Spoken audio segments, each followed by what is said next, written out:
Hello everyone, welcome to our class Future Builder. तो ये हमारा पार्ट 5 है जो कि हम बायो का कवर करने वाले हैं। इससे पहले मैंने बहुत सारे टॉपिक पढ़ा दी हूँ, तो उसे जाके आप चेकआउट आउट करें। और आपको क्लास स्टार्ट करने से पहले मैं अनाउंसमेंट कर दूँ कि हमारे चैनल पे इंग्लिश की क्लास और एसएसटी की क्लास भी चलेगी। तो आप प्लीज़ इसे ध्यान रखें कि अब हमारे चैनल पे सारी चीज़ कवर किया जाएंगे। आपके इंग्लिश और एसएसटी की सिलेबस कवर की जाएगी एनसीईआरटी के हिसाब से। तो अब हम अपना क्लास स्टार्ट करते हैं। तो आज हम पढ़ेंगे respiration in plants and animals. Means plants और एनिमल्स में रेस्पिरेशन कैसे होता है, वो सांस कैसे लेते हैं, तो अब हम जानते हैं। तो हम अपना पहला टॉपिक स्टार्ट करते हैं, respiration in plants. Means plants में रेस्पिरेशन कैसे होता है, प्लांट सांस कैसे लेती है। प्लांट्स हैव स्टोमेटा, प्लांट के पास स्टोमेटा होता है। लेंटिकल्स जो कि स्टेम में प्रेजेंट होते हैं, which are involve in the exchange of gas. अब जानते हैं लेंटिकल्स क्या होती है। लेंटिकल्स होती है स्टीम। स्टीम मीन्स तना। अगर जो पेट की तना होती है ना, पेट की तना पे छोटे छोटे पोर्स होते हैं, छोटे छोटे छेद होते हैं, जिसे हम लेंटिकल्स कहते हैं। लेंटिकल्स के थ्रू जो प्लांट होते हैं वो एटमॉस्फेयर मीन्स वातावरण से गैस को लेते हैं और अपने सेल और टिश्यू को देते हैं। तो लेंटिकल्स के थ्रू मतलब उस छोटे छोटे पोर्स के थ्रू जो प्लांट होते हैं वो गैस का एक्सचेंज करते हैं। एक्सचेंज ऑफ गैस क्या होता है, जो कार्बन डाइऑक्साइड लेना, CO2 छोड़ना, इस चेंजमेंट को एक्सचेंज ऑफ गैस कहते हैं। तो प्लांट्स टोमेटा और लेंटिकल्स के थ्रू गैस को एक्सचेंज करते हैं। कंपेयर टू एनिमल्स, एनिमल्स के कंपैरिजन मतलब एनिमल्स में हम आते हैं, ह्यूमन बींग आते हैं और जानवर आते हैं। मीन्स जो कुत्ते वगैरह होते हैं वो सब आते हैं। तो एनिमल्स की comparison plant roots, stems, leaves respire at lower rate. मतलब प्लांट की जो जड़ होती है, प्लांट की जो तना होती है, उसके पत्ते वो हमारे कंपैरिजन थोड़े धीमी गति से रिस्पायर करते हैं, मतलब सांस लेने की प्रक्रिया उनकी होती है। Carbon dioxide and oxygen are exchange by diffusion here. जो कार्बन डाइऑक्साइड और ऑक्सीजन है वो डिफ्यूज़न के प्रोसेस से एक्सचेंज होते हैं प्लांट के अंदर। डिफ्यूजन क्या है वो मैं अभी बता रही हूँ। Diffusion it is the movement of molecule from higher concentration area to lower concentration area without spending any energy. मतलब जब मॉलिक्यूल्स मतलब जो गैस के पार्टिकल्स है वो जब हायर कंसनट्रेशन जगह से लोअर कंसनट्रेशन वाले की तरफ जाते बिना किसी एनर्जी का यूज़ किए हुए, इसे डिफ्यूजन कहते हैं। अब आप जानते होंगे ऑस्मोसिस अगर नहीं जानते तो मैं बताती हूँ। ऑस्मोसिस में होता था कि ऑस्मोसिस वाटर में होता है। अब क्या होता है कि जब आप किशमिश को पानी में डालते हैं और थोड़ी देर बाद आके देखें तो वो फूल जाता है। वो क्यों फूलता है, वो ऑस्मोसिस के प्रोसेस के थ्रू होता है। ऑस्मोसिस में क्या होता है, जब आप किशमिश डालते हो तो जो पानी रहता है वो हायर कंसनट्रेशन में रहता है और किशमिश जो सूखा हुआ रहता है उसके अंदर लोअर कंसनट्रेशन होता है। तो पानी क्या करता है, हायर कंसनट्रेशन से लोअर कंसनट्रेशन में जाता है, जिसकी वजह से किशमिश फूल जाता है। तो उस प्रोसेस को ऑस्मोसिस कहते हैं। तो ये चीज़ गैस में भी होती है, लेकिन उस चीज़ का नाम दिया गया है डिफ्यूजन। तो आप समझ के क्या होता है, तो डिफ्यूजन के थ्रू प्लांट अपना गैस का एक्सचेंज करता है। The direction of diffusion depends upon the environment condition and the requirement of the plant. मतलब अब डिफ्यूजन का डायरेक्शन क्या होगा प्लांट के लिए, वो प्लांट अपने वातावरण और अपनी ज़रूरत के हिसाब से देखेगा। अब डिफ्यूजन का डायरेक्शन का मतलब होता है कि हम जो ह्यूमन होते हैं हम एक ही प्रोसेस करते हैं, हमारा एक ही डायरेक्शन है कि हम जो होता है वो ऑक्सीजन लेते हैं और कार्बन डाइऑक्साइड छोड़ते हैं। लेकिन प्लांट दो काम करती है, वो कभी कभी कार्बन डाइऑक्साइड लेती है और ऑक्सीजन छोड़ती है, और कभी कभी ऑक्सीजन लेती है और कार्बन डाइऑक्साइड छोड़ती है। और ये कब होता है अभी मैं बता रही हूँ। एट द नाइट, रात के समय, when there no photosynthesis occurring, CO2 elimination is the major exchange activity going on। जैसे कि हम जानते हैं फोटोसिंथेसिस में सनलाइट का होना बहुत ज़रूरी है, और उसमें हम पढ़े हैं कि सनलाइट जब होगा तभी वो फोटोसिंथेसिस करेगा, तभी वो अपना एनर्जी बनाएगा। तो रात के समय फोटोसिंथेसिस नहीं होती है, तो उस समय CO2 हमारा जो होता है ना वो मेन पार्ट होता है एलिमिनेशन का, मतलब निकलने का। मतलब रात को जो पेड़ होती है ना वो CO2 देती है बहुत अमाउंट में। दिन में तो वो हमें ऑक्सीजन देती है, तभी तो हम लोग बोलते हैं कि पेड़ पौधा लगाइए क्योंकि ऑक्सीजन का मात्रा बढ़ेगा। तो दिन के समय जो पेड़ होते हैं वो हमें वो CO2 चारों तरफ से ले लेते हैं इन्वायरमेंट से और ऑक्सीजन देते हैं। लेकिन रात के समय वो ऑक्सीजन लेते हैं और कार्बन डाइऑक्साइड बहुत अमाउंट में निकालते हैं। जिसकी वजह से आप गाँव में सुनते होंगे कि लोग बोलते हैं कि पेड़ के नीचे नहीं सोना चाहिए रात में, क्योंकि रात को वो ऑक्सीजन लेगा और कार्बन डाइऑक्साइड बहुत छोड़ेगा, और जब आप कार्बन डाइऑक्साइड ज़्यादा मात्रा में ले लेंगे तो वो आपका माइंड शांत कर देता है, आप बेहोश हो सकते हैं, वहाँ पे आपकी जान भी जा सकती है। इसीलिए बोला जाता है कि रात को पेड़ के नीचे नहीं रहना चाहिए। यहाँ से कोई भूत का रिलेशन नहीं है, यहाँ पे अबाउट है कि साइंस के बारे में है, कि साइंस के हिसाब से रात को जो पेड़ होते हैं वो CO2 छोड़ते हैं, और CO2 हमारे शरीर के लिए बहुत ही हार्मफुल होता है अगर ज़्यादा अमाउंट में हो जाए। अब पढ़ते हैं, during the day CO2 generated during respiration is used for photosynthesis, hence there is no CO2 release, oxygen is the measure at this time। दिन के समय जो फोटोसिंथेसिस होता है, फोटोसिंथेसिस के थ्रू जो CO2 जनरेट होता है, और उस समय जो CO2 होता है ना वो निकलता नहीं है, वो CO2 फोटोसिंथेसिस में ज़रूरत होता है। फोटोसिंथेसिस के लिए क्या चाहिए? कार्बन डाइऑक्साइड चाहिए, सनलाइट चाहिए। तो जो CO2 होता है वो दिन के समय पेड़ एब्जॉर्व करती है, क्योंकि उसे फोटोसिंथेसिस करना होता है, फोटोसिंथेसिस से उसको एनर्जी मिलेगी, तो एनर्जी के लिए उसे CO2 और सनलाइट चाहिए, तभी वो अपना खाना बना पाएगा। तो दिन के समय जो पेड़ होती है वो CO2 लेती है और ऑक्सीजन रिलीज़ करता है। इसका मैंने बहुत अच्छे से ब्रीफली बताई हूँ मैं अपने पहले सारे वीडियोस में। तो आपको ये प्रोसेस जानना है कि प्लांट में फ़ोटोसिंथेसिस कैसे होता है, तो प्लीज़ जाके उसे देखिए, उसमें आपको और डिटेल पता चलेगी कि इसका रिएक्शन क्या होता है, ग्लूकोज क्या होती है, कैसे क्या ब्रेक होता है, वो मैं सब बता चुकी हूँ। तो अब आगे मूव ऑन करते हैं। अब वो हम पढ़ लिए, पीछे हमारे जितने भी पॉइंट्स थे वो थे कि प्लांट में रिस्पायरेशन कैसे होता है, प्लांट सांस कैसे लेती है। अब जानेंगे रिस्पायरेशन इन एनिमल्स, मीन्स अब एनिमल्स में रिस्पायरेशन कैसे होता है, तो उसके बारे में जानते हैं। तो animals have evolved different organs for the uptake of oxygen from the environment and getting rid of the carbon dioxide। मतलब एनिमल्स जो है, मीन्स जो ह्यूमन बींग्स और एनिमल्स है, उनके पास ऑक्सीजन लेने के लिए वातावरण से, मीन्स वातावरण से ऑक्सीजन को लेना, सांस लेना, और कार्बन डाइऑक्साइड को छोड़ने के लिए डिफरेंट पार्ट बने हैं। डिफरेंट पार्ट क्यों है? क्योंकि हम लोग मल्टी सेलुलर है, हमारे पास बहुत सारे सेल है, हमारे शरीर के अंदर वेल डेवलप्ड सिस्टम है हर एक काम करने के लिए। तो इसीलिए रिस्पायरेशन के समय भी बहुत सारे ऑर्गन मिल के, बहुत सारे बॉडी पार्ट मिल के ये प्रोसेस पूरा करते हैं, ये प्रक्रिया पूरा करते हैं ऑक्सीजन को लेने का और कार्बन डाइऑक्साइड को छोड़ने का। Animals that live in water need to use the oxygen dissolve in water. जो जैसे जो टेरेस्ट्रियल एनिमल होते हैं, टेरेस्ट्रियल एनिमल मतलब जो कि ज़मीन पर रहते हैं, वो तो हमारे एयर से ले लेते हैं ऑक्सीजन, वातावरण से ले लेते हैं, लेकिन जो प्लांट्स, जो एनिमल्स पानी में रहते हैं, उनको भी तो ऑक्सीजन चाहिए, तो वो ऑक्सीजन लेते हैं जो कि पानी में डिज़ोल्व होता है, H2O में हाइड्रोजन और ऑक्सीजन होती है, तो उसी में जो ऑक्सीजन डिज़ोल्व होता है वाटर में, वो एनिमल लेते हैं ऑक्सीजन, जिसकी वजह से उनका रेस्पिरेशन पूरा होता है।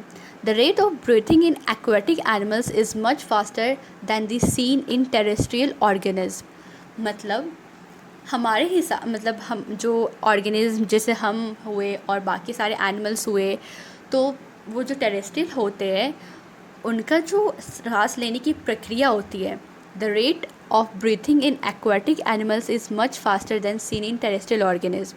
उनका जो रेट होता है वो स्लो होता है एक्वेटिक एनिमल के हिसाब से, मतलब जो फ़िश वगैरह हुई, शार्क वगैरह, ऑक्टोपस, स्नेक्स जो हुए, ये सब एक्वेटिक एनिमल्स है, तो उनका जो सांस लेने का प्रक्रिया होता है ना बहुत ही फास्ट होता है हमारे कंपैरिजन, जो कि हम लोग जो कि हवा से लेते हैं, क्योंकि वाटर को उन्हें तोड़ के लेना होता है ना ऑक्सीजन, तो वो जल्दी लेते हैं, तभी उनका रेस्पिरेशन हमसे बहुत ही ज़्यादा फास्ट होता है। Fish take water through the mouth. Fish जो होती है, जो मछलियाँ होती है, वो कैसे लेती है वाटर वो अपने मुंह से लेती है, and force it pass the Gill, और उससे फोर्स करती है कि वो अपने गिल्स के थ्रू उसको पास करे। गिल्स आप मछली के साइड में देखेंगे तो 3-4 कट होती है, वो उनके गिल्स होते हैं, तो वो वाटर अपने मुंह से लेती है, पानी अपने मुंह से लेती है और उसको गिल्स की तरफ फेंकती है। Where the dissolve oxygen is taken by the blood, जहाँ से वो अपने ब्लड से वो ऑक्सीजन जो होता है ना वो ब्लड में चला जाता है।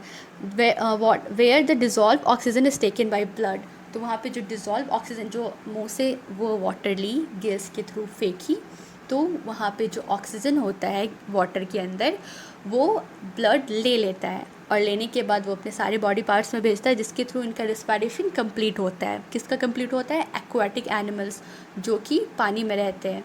तो फिश अपने मुंह से पानी लेती है, फिर उसको गिल्स की तरफ फेंकती है, और गिल्स की तरफ जाके जो खून होते हैं, उनके ब्लड होते हैं, वो ऑक्सीजन जो पानी में मिले रहते हैं, जैसे वाटर का फॉर्मूला होता है H2O, तो वो O को वो एब्जॉर्व कर लेते हैं, और इस थ्रू से वो अपना रिस्पायरेशन करते हैं। अब हम आगे जानेंगे in human beings. In human beings air is taken into the body through the nostril. जो एयर होता है वो नॉस्ट्रिल के थ्रू से जाता है। हम कैसे सांस लेते हैं? नाक से लेते हैं। तो वो नाक की जो लंबी लाइन होती है, मीन्स जो नाक की पूरी जो स्ट्रक्चर है, उसके अंदर नॉस्ट्रिल होता है, तो हम एयर नॉस्ट्रिल के थ्रू लेते हैं। Air filtered by fine hair and also lined with the mucus help in this process. Means जो हम सांस लेते हैं तो एयर में गंदे पार्टिकल्स भी होते हैं, डस्ट भी होते हैं, तो उसको छाटेंगे कैसे? तो हमारे जो नाक के अंदर होते हैं वो टीनी बहुत छोटे छोटे हेयर्स होते हैं। वो हेयर्स जब हम डस्ट लेते हैं तो डस्ट के पार्टिकल्स ऑक्सीजन से थोड़े बड़े होते हैं, तो वो हेयर के थ्रू फिल्टर होते चले जाते हैं, मीन्स छनते हुए चले जाते हैं। और हेयर तो हेल्प करता ही है, साथ में म्यूकस भी एक सब्सटेंस है जो कि एयर को छानने में हेल्प करता है, और वो भी इस लाइन के थ्रू, मीन्स नॉस्ट्रिल के अंदर पाया जाता है, और जो कि एयर को साफ़ करने में हेल्प करता है। Now the air passes through the throat. अब नॉस्ट्रिल के बाद अब वो एयर थ्रॉट में जाता है। थ्रॉट हमारा ये नेक वाला हिस्सा, एंड इनटू द लंग्स, उसके बाद लंग्स में जाता है। पहले नोज से नॉस्ट्रिल से लेते हैं, फिर वो थ्रॉट से पास करता है, तब हमारे लंग्स में जाता है।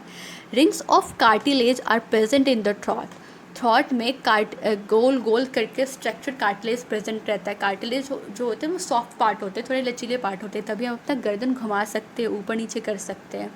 तो जैसे कि आप टच भी करके देखोगे गर्दन को, तो आपको रिंग टाइप का स्ट्रक्चर पता चलेगा। तो rings of cartilage are present in the throat में गोल करके स्ट्रक्चर में कार्टिलेज प्रेजेंट रहता है।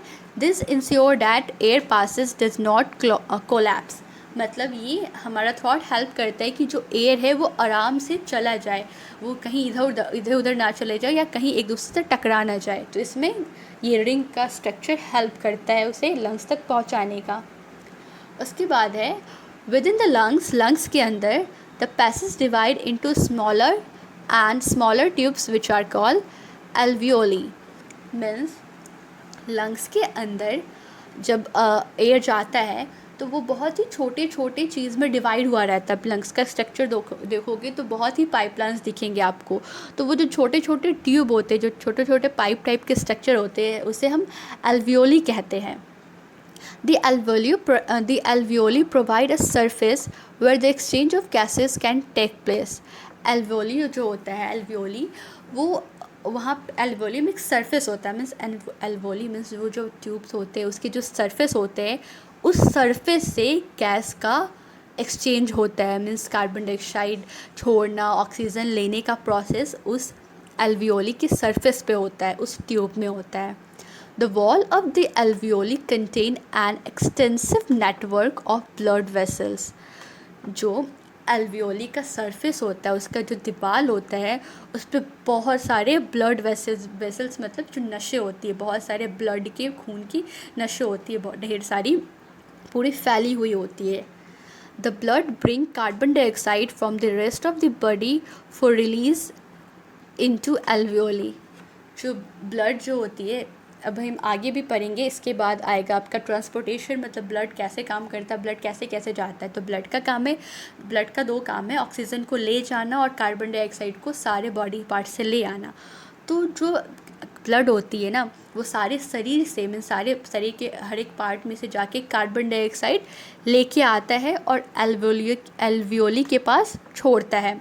And the oxygen in the alveolar blood vessels to be transported to all the cells in the body. और जो एल्वियोली के पास जो ऑक्सीजन आती है उसको फिर ब्लड लेके सारे बॉडी पार्ट में जाता है। मीन्स जब हम सांस लेते हैं नाक से, फिर वो थ्रोट से होके लंग्स में आता है, लंग्स के बाद ये एल्वोली सरफेस पे आता है। तो वहाँ पे जब ऑक्सीजन आता है तो ब्लड क्या करता है, ब्लड पहले ही अपना काम करके रखता है, मीन्स काम करके आता रहता है कि वो सारे बॉडी पार्ट से कार्बन डाइऑक्साइड लेके आएगा, वहाँ पे छोड़ देगा। छोड़ने के बाद जो हम अभी सांस लिए थे, जो हम एयर लिए थे, जो हम O2 लिए थे, उसको लेगा और फिर सारे बॉडी पार्ट में पहुँचा देगा। उसके बाद लिखा है ड्यूरिंग द ब्रीथिंग साइकिल, जब हम ये साइकिल पूरा करते हैं, मीन्स सांस लेते हैं, फिर ब्लड और जो कार्बन डाइऑक्साइड सारे बॉडी पार्ट से लेके आता है, फिर उसको वहाँ पे छोड़ देता है।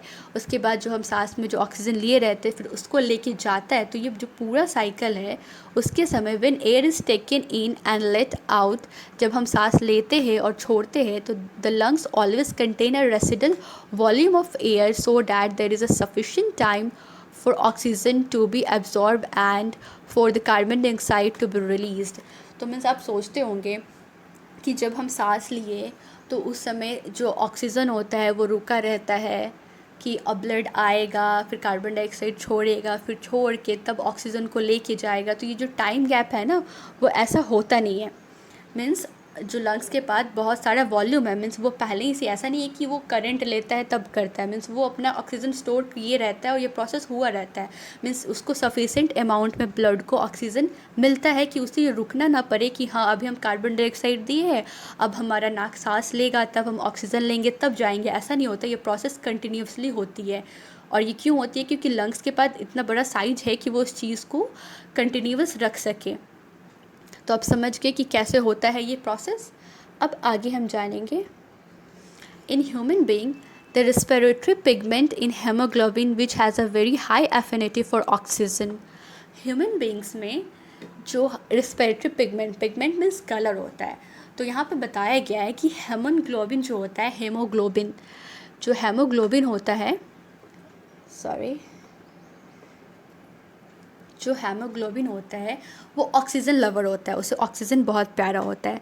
तो इसका मेन काम है हेमोग्लोबिन का, वो है ऑक्सीजन का प्यार, से मीन्स वो ऑक्सीजन कंटेन करता है। तो ये हेमोग्लोबिन जो होता है वो रेड कलर का कॉर्पस्यूल्स होता है, मीन्स सेल होते हैं। सेल दो टाइप के होता है हमारे बॉडी में, वाइट सेल होता है और एक रेड सेल होता है। तो ये जो रेड ब्लड सेल होते हैं ना, उसमें हेमोग्लोबिन प्रेजेंट रहते हैं और जो ऑक्सीजन को कंटेन करते हैं। CO2 is more soluble in water than oxygen is. जो CO2 होता है वो ऑक्सीजन के हिसाब से वाटर में ज़्यादा सॉल्युबल होता है, मीन्स वो जल्दी घुल जाता है। And hence is mostly transported in the dissolve form in our body. और इसीलिए जो हमारे बॉडी में जो चारों तरफ CO2 जाता है वो लिक्विड फॉर्म में, डिज़ोल्व फॉर्म में होके हमारे चारों तरफ बॉडी में घूमता है। तो हम यहाँ पे जाने कि एनिमल्स में रेस्पिरेशन कैसे होता है, प्लांट्स में रेस्पिरेशन कैसे होता है। अगर कोई प्रॉब्लम हो तो प्लीज़ मुझे कमेंट करके बताएं, आई विल एक्सप्लेन दैट। तो अब हम डायग्राम के थ्रू पढ़ेंगे कि हम रेस्पिरेशन कैसे लेते हैं। ये देखिए, ये नोज़ल पैसेज है, ये हमारा माउथ है। तो हम इस नोज़ के थ्रू ऑक्सीजन लेते हैं, मीन्स एयर को लेते हैं, फिर वो जाता है हमारे थ्रोट में। यही है रिंग कार्टिलेज, जो आप इससे राउंड स्ट्रक्चर देख रहे हैं, इसको रिंग कार्टिलेज जिसे थ्रोट कहते हैं। फिर यहाँ से वो होके जाता है, यहाँ पे जाके देखिए ढेर सारे पार्टिकल्स मीन्स ढेर सारे ट्यूब्स में ये डिवाइड हो चुके हैं, इसे हम कहते हैं एल्वियोली। अब यहाँ पे इसे जूम करके दिखाया गया है कि यहाँ पे देखिए इसका जो स्ट्रक्चर है, इसके सरफेस पे ढेर सारे ब्लड वेसल्स होते हैं, क्योंकि काम क्या करते हैं, सारे बॉडी से कार्बन डाइऑक्साइड लाते हैं, यहाँ पे छोड़ देते हैं, और जो हम अभी सांस लिए थे फिर उस एयर को लेके जाते और सारे बॉडी में फैला देते। और यहाँ पे जो कार्बन डाइऑक्साइड है फिर वो अपने पासेस से होके आता है और फिर हमारे नोज़ से निकल जाता है, रिलीज़ हो जाता है कार्बन डाइऑक्साइड। तो और हमने पहले भी क्लास में पढ़ा होगा, मीन्स आप लोग पढ़े होंगे कि जब हम सांस लेते हैं तो हमारा डायफ्राम फूलता है, जब छोड़ते हैं तो कॉन्ट्रैक्ट होता है। तो ये बेसिक वाली चीज़ है, आप इसे पढ़े होंगे, इसलिए मैंने इसे स्किप कर दिया है। तो यहाँ पे हमारा रेस्पिरेशन का पूरा प्रोसेस ख़त्म होता है, प्लांट्स एनिमल्स का, उसका इंट्रोडक्शन। अब अगली क्लास में हम पढ़ेंगे ट्रांसपोर्टेशन मीन्स हार्ट का क्या काम है, इस चीज़ का क्या काम है। और ध्यान दीजिए कि हम अभी इंग्लिश और SST का भी क्लास स्टार्ट करने वाले हैं, तो अपडेटेड रहिए। So thank you.